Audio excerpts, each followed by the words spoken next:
Let me log out. I've had a crash course in video conferencing, Discord, Teams, all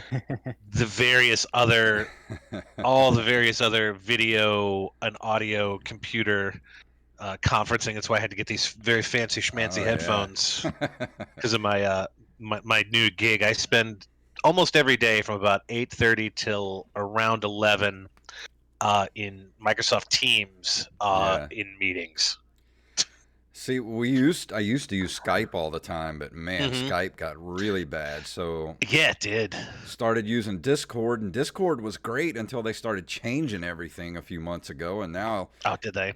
Discord's starting to get as bad as Skype used to be. Oh boy, Teams is okay. Unfortunately, since I'm working remote, my company won't allow my local laptop to run a client. Oh. So I have to run it via the web client, and it sucks. What was the one? Let me look it up real quick that we used for. I did a thing on YouTube for a friend of mine the other night. It was a wrestling. I saw that. Trivia show, and I forgot what he used this other thing that I had to. You don't even have to download it. It's just a website that you go to. Huh. I've used so many things over the last 2 months. It's been between various therapists and. Man, now did you do the Twitter post? I'm trying to get Jason's. Okay. Gotcha. Okay. But yeah, I'll have to look up what that was, because I want to see if we can use that next time, because it actually has a Twitch client on it too that you can use. Yeah, it was. Yeah, I've pretty much been off all social media. I keep Messenger open, and I don't even check Facebook anymore because I was going crazy. Dude, I'm seriously about to delete mine. Like, I am this close. I was going, I was driving myself nuts. I was staying up till 3 o'clock in the morning, arguing with complete strangers whose minds I will never change. And I realized I was like, one, this isn't good for you, and two, this is more about you than it is about them. Yeah. For sure. You just want to be right. Well, we got a few people in the chat room. We got Rampage. Awesome. We got Freddy versus All. Got a few. Where do I see where the chat is? That'll be on my Twitch page, twitch.tv/JayFunktastic. Hold on 1 sec. Hold on. And I got somebody in here yelling about. What is it? It's on Twitch? Yeah. I don't have a Twitch account. I don't think you need one. I think you can just go to Is it Twitch. Twitch TV? Yeah, twitch.tv/JayFunktastic. Okay, and what am I looking for again? JayFunktastic. JayFunktastic. Funktastic. And someone's in here screaming about Brazil being #1, and I don't know what they mean by that. They mean that Brazil's #1, Jason. Okay. So I do not. I just want to be in the. Okay, no, I don't want to learn more. That stream where? Okay, so I have it up. I'm not looking. I don't want to play it because I'll get a weird. Yeah, you can mute it and just watch the chat room and the okay, here we go. So let me see. Testing. Yep, that's you. Yeah. Did it just assign me some weird name? Yeah, Goated Da Vinci. Goated Da Vinci. Nice. Awesome. I like it. All right. Well, did you get the Twitter up yet, Jay? I did. Yeah, I tweeted at you, James. You did. While you do that, open micers. There we go. As you do that, I will go ahead and get the show started, and we'll get rolling. Yep. Here we go. I think I'm gonna try keeping the Twitch up on my phone this episode so I can look along with the chat. All right. Well, we're gonna start the show here in 3, 2, 1.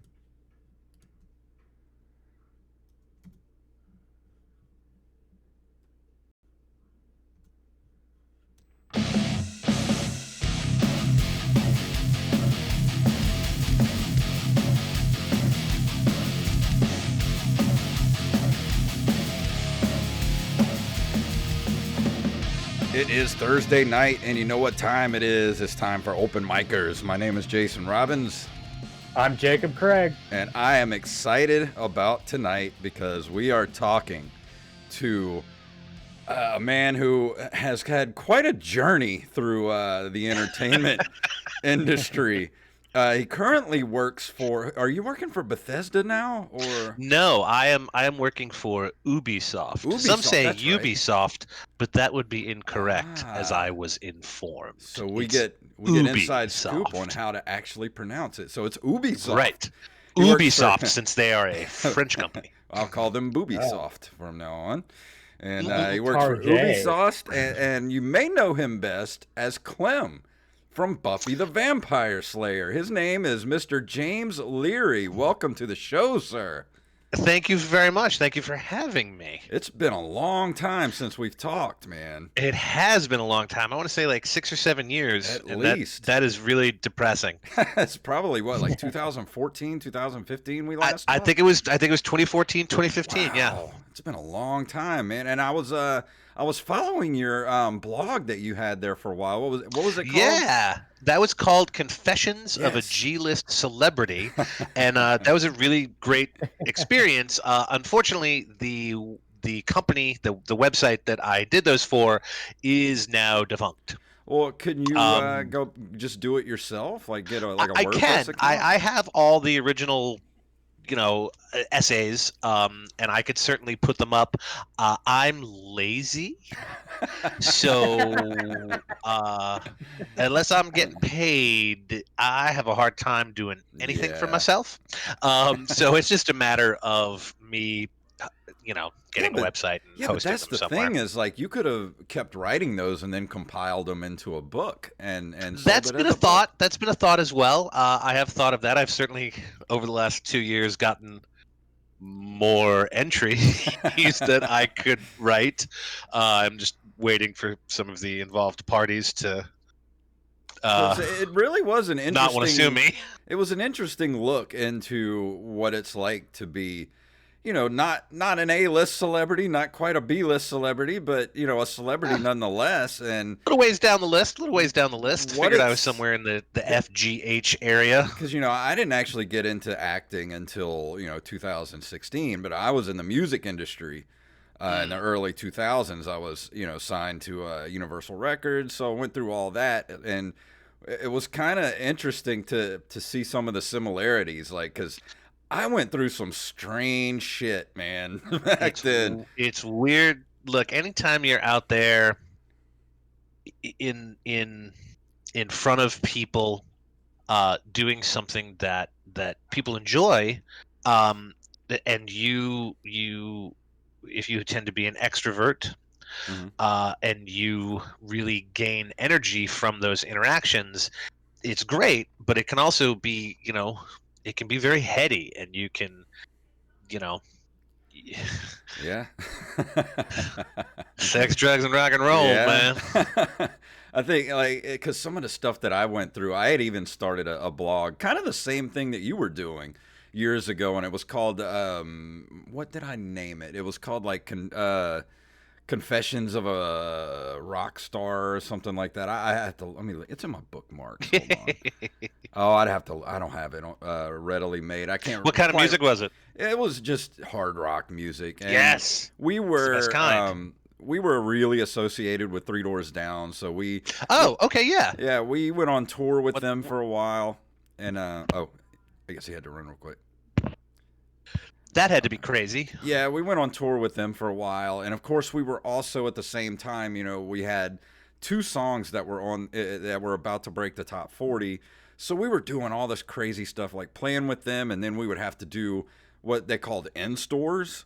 And I don't know if you know what an in-store is. Oh, I absolutely, yeah. Yeah. It's, you would, what was it? What was the name of the band? How did I not know It this? was called Fall as Well. And I just got our stuff put up on Spotify not too long ago. Oh, nice. And because it's been a long, weird thing with like rights yeah. and all that stuff. So, but the thing is like going and doing those in stores. Those were the weirdest things I ever had to do in my life, because you're sitting there like you've got this table with all these Sharpies and all these pictures and CDs, and you're in this town that you never heard of before. Nobody knows who you are.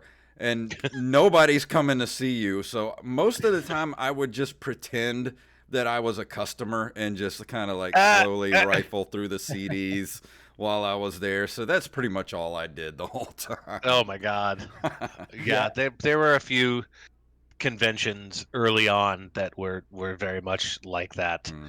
I imagine so. Yeah. Yeah, I got recognized at the grocery store one time, so I know your pain. You're lucky you didn't get. Well, you did get recognized at the Waffle House by Jason Waterfalls, one of our local comedian. I won't even call him a comedian, but he's one of our. Look, we don't talk about that. He's the arch nemesis of the coast comedy scene. Oh no. But James, one of the things I wanted to ask, like, let's kind of go through your history. Like, sure. How did you get started in acting, and up to your gig with Buffy, and then how did you go from that, and then you had that Spanish speaking role that you did, Spanish language sitcom. How did you get to Ubisoft from that? All right, let's just go through the whole thing. What time is it? Everybody start their clocks and let's see what we can get this in under. All right. So I started acting when I was in the 8th grade. I grew up a kid obsessed with Star Wars and Raiders of the Lost Ark and Buck Rogers and $6 Million Man and the Incredible Hulk and the Fall Guy and the A-Team and Knight Rider and Blade Runner and everything. Just look. Is this video as well, or is it just audio? Yeah, it's video. Yeah, awesome. So if anyone can see the posters, behind me in the bad light, I've got Revenge of the Jedi, Beastmaster, and Ghostbusters. Yes. Hell yeah. So, and I was always kind of I had friends and stuff, but I was the kid who never wanted to go play dodgeball. I was the kid who wanted to convince other kids to go to the jungle gym and pretend it was the Millennium Falcon. Mm-hmm. So, there weren't a ton of those kids around. We found each other. And I spent, when I was in 2nd grade, my family moved from Long Island to this little town in New Hampshire. And we were way out in the middle of nowhere. So I spent a lot of time by myself. And my imagination was just, that's what I was, TV and the VCR when that came along, and then my imagination, and that was it. And I just, it was, I didn't know what an actor was, but I knew when I watched movies and TV that I wanted to do that. Like, that's what I wanted to do. If I could just go pretend, that would be awesome. So I started in 8th grade, just doing a drama class, and then got into it in high school. And in high school was where it really took off for me. I kind of discovered that, I was a shorter, chubbier kid, and got picked on a lot in middle school. And in high school, I kind of discovered that I had a sense of humor, and I could do voices, and I was a good mimic. And I kind of realized that if I was making them laugh, they weren't picking on me so much. So I really started to develop this sense of humor and became like this kind of comedic actor in high school. And once I realized I could make people laugh, like the first time I was on stage and in a play and got a laugh, it was like, well, I'm hooked on that. Yeah. I like that feeling. That feels better than anything else in the world. Of course. So I continued to do theater all through high school, like all 4 years, and that was my thing. And then after my senior year, I wanted to go to New York, but my parents kind of poo-pooed it, and they didn't really understand the drive to want to go be an actor, and I gave it up for 2 years in college, and I just couldn't, like, I was really unfulfilled. And I got back into it in college and stumbled into this really cool group of people, and we ended up forming this improv group called Freudian Slip. And hold on one second. I'm sorry. I've got a child who is calling me. Hold on. And that improv group, that group of people, I was at Texas A&M, and it just kind of really took off. We really dedicated ourselves to kind of studying improv comedy, and we used to watch Whose Line Is It Anyway, and we were all huge Saturday Night Live fans, and um, we stumbled across this book called Truth in Comedy, and it was written by a guy named Del Close and a woman named Sharna Halpern. And Del Close was one of the first like original Second City members, and he was famous for directing all through the 70s with like Belushi and Bill Murray, and into the 90s with everyone who came out of Second City, having studied basically under Del Close. And we just happened to discover this book, and we started trying to apply what we learned in the book. And we we went to go see a Second City tour co in San Antonio, Texas. This was in, think like, God, this must have been in March of 1995, or maybe February. And that touring company had Tina Fey and Amy Poehler on it. Oh, wow. And they weren't Tina Fey and Amy Poehler yet. Yeah. And so there was a great show, and we all waited outside for them, and they didn't show up. And we're like, I guess we're gonna go to Chili's, because where else are you gonna go eat in Waco, Texas? And lo and behold, they were at the Chili's. So we ended up having a great conversation with them, and they gave us like Sharna Halpern's direct number to Improv Olympic in Chicago, which is now just called IO because the Olympics actually sued them. Really? Yeah. So ridiculous. Long story short, I end up, we go and do a workshop, and I end up, after I graduate college, I end up in Chicago, and I study at Improv Olympic. And having decided that after I got my real degree, I was going to go pursue acting, and instead of going to New York or LA, I decided Chicago because of the improv route and theater route. And while there, I'm going to name drop. Be careful because you can hurt your feet. I started in class with Eric Stonestreet. Seth Meyers was there at the time, on a team with one of my best friends. I think Key and/or Peel may have been there around that time as well. So there were a lot of Jason Sudeikis.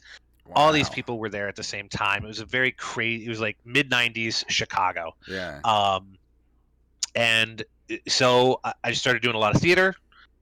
Started auditioning for all kinds of stuff. I started auditioning for local commercials. Did a lot of really bad local commercials. A lot of stuff in Milwaukee that was all non-union, and I finally ended up getting my SAG card there through doing some commercials. And Eric Stonestreet had moved in like 1997, 98. Eric Stonestreet had moved to Chicago, and we were really good friends. And about 3 months in, he called and was like, "Dude, you just get out of here. Like, don't stay in Chicago any longer. Just come on, you got to get out of here." And so we did. We packed up like 4 months later and moved to LA. Wow. And started doing commercials. That was sort of my bread and butter right away. I was really lucky when I had a really, beginner's luck, new face kind of first year, in that I did like 3 or 4 commercials and booked this really weird Spanish language. Sorry, my dog just burst into the room and scared the crap out of me. What are you doing, Freckles? You're killing me. Go lay down. Go lay down. This really weird pilot that was a Spanish language sitcom. And I don't speak a word of Spanish. That's what I was going to ask. I remember we had talked about this before, and you didn't speak a word of Spanish. Like, how did you land this? Not a word. So in the pilot, I was playing the token gringo. It was created by these guys, Mike Milligan and Carlos Bermudez, who had this great sort of late 70s, 80s sitcom pedigree. Mike had worked on The Jeffersons, had worked with Norman Lear. They had both worked together on Dear John. One of our directors had done like 96 episodes of the Golden Girls, and so it was this great pedigree. And it was about a Cuban family living in Burbank, California, who owned a bodega, and they had just bought a duplex, and so they were moving up, and this was a big thing. And in the duplex, they rent, and it's a very conservative sort of Cuban family. And one part is the daughter comes home with a boyfriend / husband who's Mexican, and I don't know if you know anything about Latin American hierarchies, but that was like a whole thing. And so that it was like, that was where a lot of the conflict came, but also where a lot of the growth, and it was very much in the vein of a All in the Family, Good Times, Jeffersons, where it was a comedy show, but there was also a lot of heart and a lot of stuff, a lot of real issues being tackled in these episodes. So they rent the duplex to what they think is a very suave Spanish doctor, and he is from España, so he talks with a lisp. And they think he's this ladies' man, and it turns out he's not a ladies' man, he's gay. And I played the gay partner to this Spanish doctor, played by Gabriel Romero. And I was, I'm the token gringo and was supposed to speak mostly English with a little broken Spanish. And it was a lot of fun. We do the pilot. The pilot gets picked up, and in between the pilot getting picked up and us going to start the season, the head of the network changes. The head of the Telemundo network changes, and there's a new edict that says no más English. And I was like, what? And the Mike and Carlos came and sat me down, and like, so do you think you can do this? And I was like, does my job depend on it? And they said, yeah, kind of. I said, absolutamente. So I ended up doing the show phonetically. What would happen is I would get the scripts in English, and I would rehearse in English for most of the week up until about the day before we were start to shoot, just to get the feel for the rhythms and how the beats were going to go. And then I would start to learn all my lines phonetically in Spanish. And luckily everyone was so incredibly helpful. There's no way I could have done it without everyone else in the cast and crew helping me out, being able to I was gonna say that speak in Spanish. That would be scary as hell to try to do. Like, how would you as an actor? Like, that scares me to death, because I'm like, how would you know when they're done with their lines and it's time for you to speak? And luckily, we rehearsed. It shot like a regular sitcom, so we would rehearse 5 days a week and shoot on the 5th day. So Monday and Tuesdays were table reads, and we'd block. And so in that time period, we would start to get the rhythms, and I would learn when the cue lines were and where things were, and also learn for myself where the comedy beats were. And luckily for me, I'm a rather broad. I don't know if you can tell because I'm really understated, but I'm a rather broad actor, very physical. And it was it shot like an old school sitcom with 4 cameras in front of a live studio audience. So, we just fed on that energy, and thankfully, the cast helped me out so much. If I had missed a cue, one of them would be like, I'd be like, oh yeah, it's my turn to talk. And I did that for 2 years. Wow. And it was groundbreaking at the time. It was from 1999 to 2000. So 99 and 2000 were our 2 seasons. I'm gonna kill my dogs. Did you actually pick up any Spanish while you were doing that? Like, very little, because it was so, and I didn't speak. I wasn't forced to speak it for real. Yeah. It was so fast. It was like I would memorize a script and then it would be gone. Yeah. Like the next week I'd be memorizing the new script, and it wasn't like I was memorizing to learn what was being said. It was just memorize my lines so that I could get them right. Yeah. I do know. I did pick up Espanta Pájaros. which is Scarecrow. Yes. Mm. So we were a sort of groundbreaking show in that the character I played and my partner Fernandito, I played a character called Kevin. We were the first openly gay couple on Spanish language television. That's so cool. Yeah, and we got nominated for 2 GLAAD awards. Wow. Lost both years to Will and Grace. Those sons of That damn Will and Grace, man. Yep. But it was a blast. It was so much fun. I wish it had lasted longer, but it was very expensive for them to produce. You know, it wasn't expensive to produce by any stretch of the imagination. I had to wait tables in between seasons to let you know that I was not making a lot of money. But it was expensive for them to produce in the United States for Telemundo at that time, and unfortunately we got canceled after our second season. Our ratings were stellar in Miami and Chicago and places with really big Cuban populations, but we just didn't catch the market that they really were hoping for in places like LA and New York, and the Midwest and Dallas and stuff like that. But it was so much fun, and I learned so much from so many great people. I'm sure. It's you can watch it on Hulu. Really? Yep, with subtitles even. So it's called Los Beltran, Beltran. I'm gonna go back and watch this. I had no idea it was on Hulu. You should. It is fun. It's on Hulu now, and with the subtitles, it's really great. And it's you can see kind of what a throwback fun show it was in 2000. It was almost like it was a little bit ahead of its time. I think if the show came out now, it'd be a much bigger hit. Oh, I'm sure, especially with streaming. I've been talking literally for like 15 minutes straight. I'm going to shut up for a second. That's okay. Hey, this is exactly what we wanted, man. Jacob, is there anything you wanted to ask? Because I'm always hogging the guest, so it's your turn now. You are, dude. You should shut up for a little while. I'm looking at the chat right now, and Rampage actually asked before you said it if this was Los Beltran you were talking about. Yes. So, people have seen the show. Yes, there we are. Yes. People have seen it. But we would, awesome. we would be... Yeah. I thought so. I'll give this a watch. Well, okay. You have one for sure new viewer. Sweet.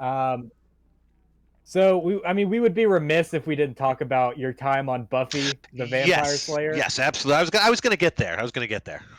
Yeah. So, I mean, what was the process for getting that role like, especially so late in the series when it was already a cultural phenomenon, pretty much? Right. Well, I was a huge fan of the show. Actually, I caught a few episodes. I was in Chicago when I remember them when every young female actor I knew in Chicago was putting down tape to send to LA for this thing. Yeah. And I was actually a fan of the movie. I loved the movie. I was one of those people who was like, Paul Rubens made the movie for me.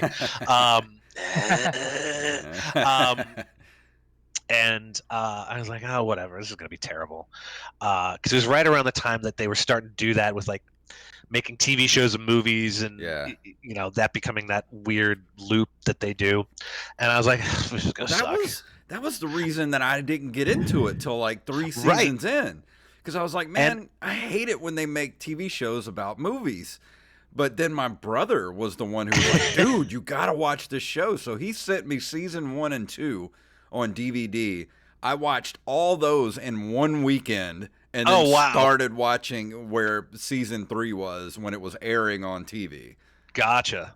Yeah, I caught a couple of episodes in season 1 and I was like, this is okay. There's something here. I see. I got it. It's struggling a little bit, but there's something really interesting here. Mm-hmm. And I finished out season 1, and I was like, all right, it's pretty cool. I like it's good. And then season 2, it took off for me with the introduction of Spike and Drusilla. It was like, okay, they've hit their groove. They know what they're doing. This is on another level for TV at the time, And I was like, oh, this is an allegory. Everything here is an allegory. This isn't about being in high school. High school is just the touchstone Yeah. that makes it universal for everybody. And, monsters aren't monsters. They're allegories for all the crap we go through in life. So I was hooked after that. I mean, I was hooked. I didn't miss an episode. And when I moved to LA, it was one of the 5 shows that I really wanted to be on. And I moved to LA right around the 3rd season. And, could never manage to get an audition. And I ended up meeting Lonnie Hammerman, who was a casting associate for the show, at a workshop. And I think I did a Spike scene actually in the workshop, and she thought I was funny. And right as Los Beltran was ending, we found out we were not getting picked up in like July. Mid-August, I get a phone call from my agent, says, "Hey, Lonnie Hammerman wants you to come in and read for this small part. It's only 5 lines. It's for a demon for a show called Buffy the Vampire Slayer." I was like, "Yeah." And she, because I had met her, she sent me straight to producers. So I don't know if you're not familiar with the process, it's normally you have a first audition, then you get it with the casting director or the associate, and then you get typically a second audition you get a call back for them, and then if that goes well, then you get to producers, and those are the yes or no people. Yeah. And I got to go straight to them, and wow. since I knew the show, I knew the I tried to go one. I didn't try to be a demon. I was like, that's going to be done by everything else, and oftentimes on this show, the demons and vampires are more human than the humans, and the humans are the real monsters. And I took every line as a moment to play for comedy, and the producers all laughed, and I did my audition, and I was in and out in a minute and a half. Really? And I walked out, and I was like, I don't want to jinx myself, but I think I got that, because as an actor, you start to really understand when you were just right for something. Yeah. And I had that feeling. I was like, I think I'm not going to jinx it, but I think I might have gotten that. And 3 days later, I got the call that they wanted me to go for makeup and get my head cast done. And it was only supposed to be, it was in the original script, it was just loose skinned demon. Didn't even have a name. And it was just supposed to be that one episode, those few lines during the poker scene. And it was the shooting day was awesome. I got to work with James, I got to work with Sarah, and James and I managed to just, in striking up a conversation, start talking about Chicago. And James had spent time in Chicago theater, and we hit it off. And he was like, "Oh, you're a theater guy. Oh my God, yeah, let's go run lines in my trailer." And I was like, "Yeah, that'd be great." And at the end of the day, he was like, "Come here, you'll be back." I was like, "What do you?" Okay, sure, all right, fine. The dude says this to every actor who shows up just to be nice. He's like, "No, you were funny. They'll bring you back." And I was like, "All right." And like a few weeks went by, the episode aired. And like 2 weeks after the episode aired, I got a call from my agent and said they want you back. Wow. They want, except this time they want you back for the full week. And that was Older and Far Away, and I got to work with pretty much the rest of the cast except for Tony. I never got to work with Tony, which was one of my great regrets, because he's an amazing man. But that's what started it. They just kept calling me. And how many episodes were you in?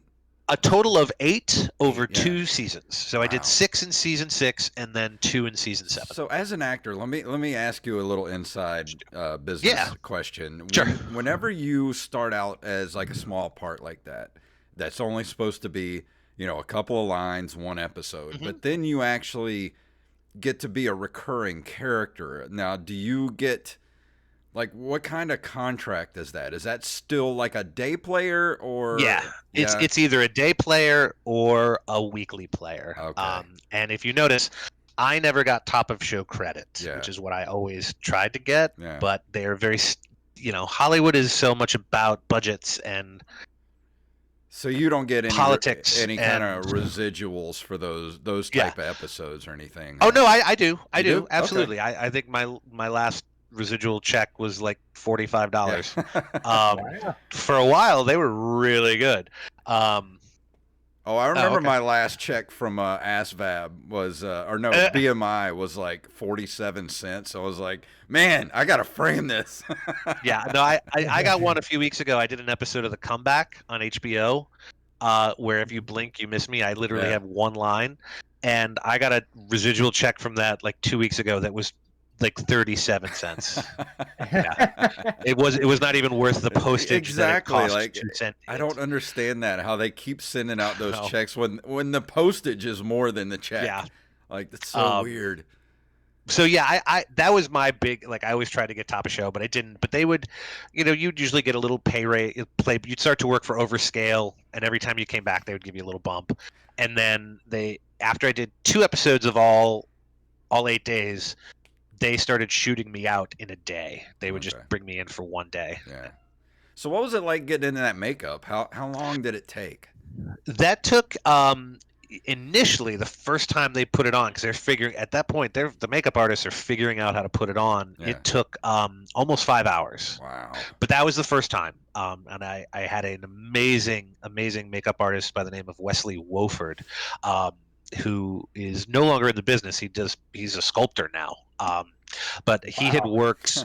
God, who had he worked for? He had worked for not Stan Winston, one of the other like one of the huge makeup guys, and had worked for him for years. So he was incredible. And then they got it down to about 2.5, 3 hours was Yeah. sort of the standard makeup time. So not terrible compared, but Well, it took me about 4 hours to get into the devil makeup for Monsters oof, Anonymous. So that was, yeah. I feel your pain. Any time you've got a lot of little applications and a lot of paint on your face, Yeah. that's gonna take a lot of time. Oh, the fun Yeah. part was, my whole head was covered. Like I had this Mhm. big prosthetic, piece that went on my forehead with the horns on it. So I had all this makeup on, and then when they took the piece off, I had this huge. It was like so. My skin was so bright coming Yep. out of the makeup. I was like, Yep. somebody take a picture. This is awesome. But yeah, I mean that's so awesome that you got to be on Buffy and all that. But how did you? Yeah, it was really amazing. How did you get to Ubisoft from that? Okay. So, Buffy really, it was just 8 episodes, but it really changed sort of the trajectory of my life in that, unfortunately, I struggled for more and more years. Buffy didn't lead to bigger and bigger things. That's just the nature of the beast in Hollywood sometimes. I still continue to do commercials and plays and independent films and all kinds of stuff. But I was never able to make that jump from that part into something else. And I left, although I traveled the world because of it. I mean, I've been to conventions all over the place: Australia, Paris, London, Canada, Mexico, all over the United States, and gotten to meet so many amazing fans, and to have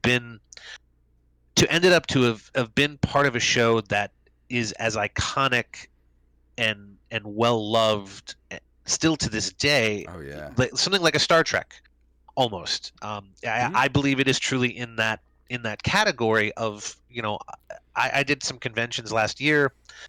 The show's been off the air for 17 years, and I'm still meeting new fans, teenage girls who are fans of the show because their mom watched the show, and they got, and it's that type of show that it transcends its time period and still manages to get new fans and is still so well loved. Yeah. And it's something that changed my life. So in 2010, had to flee LA basically, because my life was a mess. Uh, put a kid who is desperate for approval and love, and take him to a city that it feeds on that. Yeah. So came to Texas, back to Texas. I after I left New Hampshire in the 5th grade, I moved to Dallas and did high school and college here in Texas. So came back to Texas, and you know, during the time that I was an actor, I was also a writer. I'd started writing screenplays and stuff, and working with 2 close friends, pursuing that avenue as well. Trying to sell a script, and we did that for 7 years. Wow. Got this close to selling a script, is with that one thing. Mhm. And so I knew I had writing chops, and I moved to Austin. And at the time, the Austin video game industry was huge, and I was 36 years old with no job skills. I'd spent the last 15 years pursuing this dream, and it was an industry that I looked at as somewhere where the skills I did have could move over. Yeah. And I had a few friends in the industry here, and kind of just bug them and bug them and bug them and bug them and bug them until finally I got an internship at a company called King's Isle. It was a paid internship, but it was a little weird being a 37-year-old paid intern. And I started learning about video games and how they're made, and it was an MMO, an online, massively multiplayer online game, and just started there. And then I worked for a company called Daybreak, who made DC Universe Online, which was like a bucket list job for me. Yeah. Growing up a kid loving comic books, and that job ended unexpectedly. And then for the last 2.5 years, I'd been struggling to find work, steady work anyway. And then I applied and got this job for Ubisoft as what's known in the industry as a narrative designer, which is just a fancy word for person who writes what people say in the game, or name a million objects in the game, or write everything that the player reads in the game. Yeah. Hold on a second. Sorry. So, do you actually get to do? Okay. Dude, no, I'm not done yet. Why? What do you need? With what? I need a juice box. Can Miss? I don't. Soon. I will be done soon. Okay. Welcome to being a parent, everybody. Jacob, that's going to be you in a few years. Yeah. Oh yeah. So yeah, that's how Ubisoft came about. And I figure since you're wish an I could tell you what I'm working on there, because it's really freaking cool. That's so cool. But the NDA I signed, the non-disclosure agreement, would literally have me drawn and quartered. Wow. But it's cool, and everyone's going to be really excited when it comes out. Do you get to do any voice work or anything, since you have an acting background? I did. When I was at King's Isle, I ended up, becoming friends with the sound designer, and he auditioned a bunch of people in the company, and I ended up doing a ton of voices for Wizard 101 and Pirate 101. Oh, that's so cool. Yep. If you want to go look up someone named El Toro. El Toro in Pirate 101, and I also play James T. Pork in Wizard 101. Awesome. You can find playthroughs on YouTube that have a lot of the dialogue, and as you can guess, James T. Pork is a Star Trek spoof. So he is my God, man. Why are we here? Well, if Ubisoft needs any voice work, I have done a lot of voice work. I will keep you in mind. I will absolutely keep you in mind if I have any say over that whatsoever. I will send my portfolio so fast that will catch the internet on fire. Yeah, man. If Ubisoft needs any voice work, I have a voice. That's true. So what were you? Well, I cut you off a minute ago, Jacob. I'm sorry. Yeah, I was gonna say with the NDA, I know you can't say anything, Yeah. but I'm speculating on whether or not you're working on some sort of Assassin's Creed project. No. No. No. Okay. No. So it's something huge at Ubisoft that's not Assassin's Creed. So I think that's going to narrow it down for a lot of our listeners. Sure. Or maybe it is. I don't know. That's all you're getting out of me. It's Clerks 3 all over again. Yeah, Yes, yeah. it is. It is. They're rebooting Driver. Yeah. Yes, it's exactly what I wanted. Yes.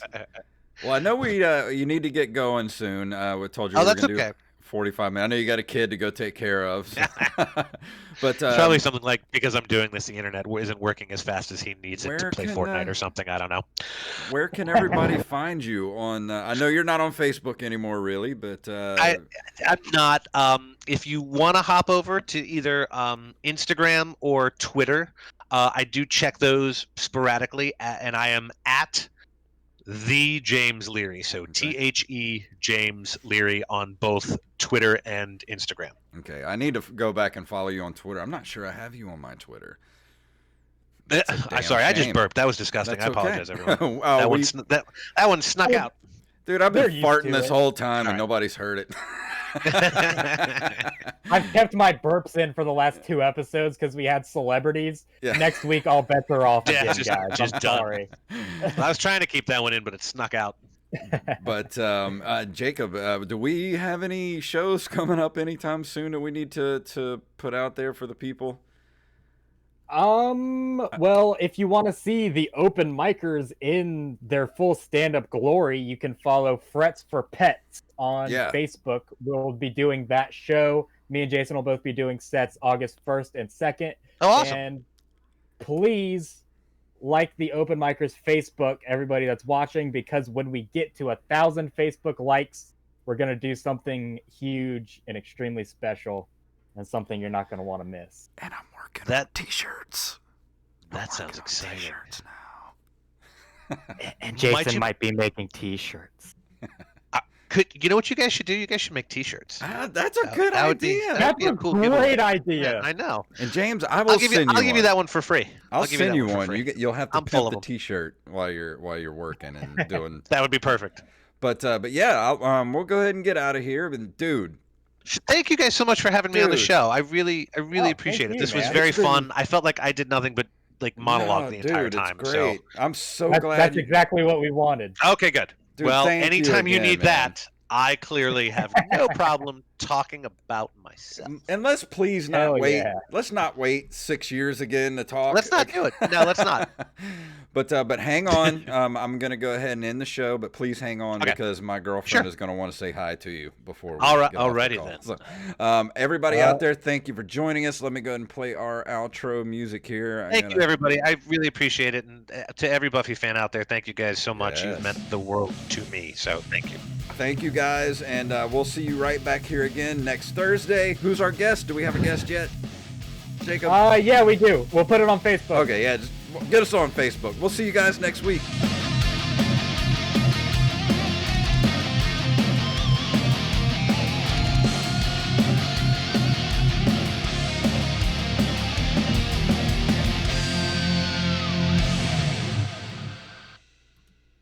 That was a fun show.